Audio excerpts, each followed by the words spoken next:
Mengenai gelar rapat paripurna di DPRD, Gubernur Sulawesi Utara Julius Salvanus menyampaikan rancangan peraturan daerah tentang rencana tata ruang wilayah tahun 2024 hingga tahun 2044.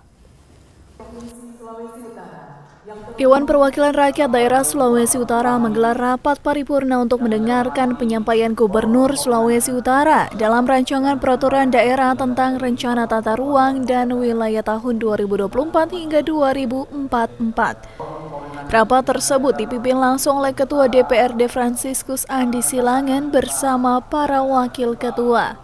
Dalam penyampaiannya, Gubernur Sulut Julius Salvanus mengatakan rencana tata ruang wilayah ini merupakan fondasi utama pemerintah dalam pembangunan jangka panjang Provinsi Sulawesi Utara ke depan.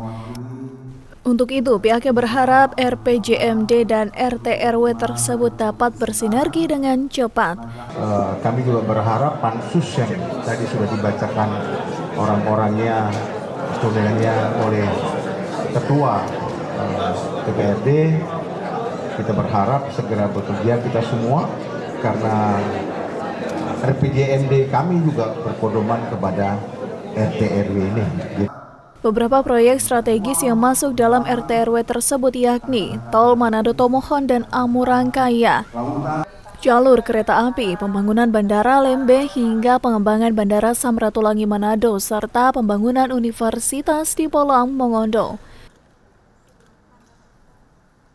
Eka Putra, Kawanua TV.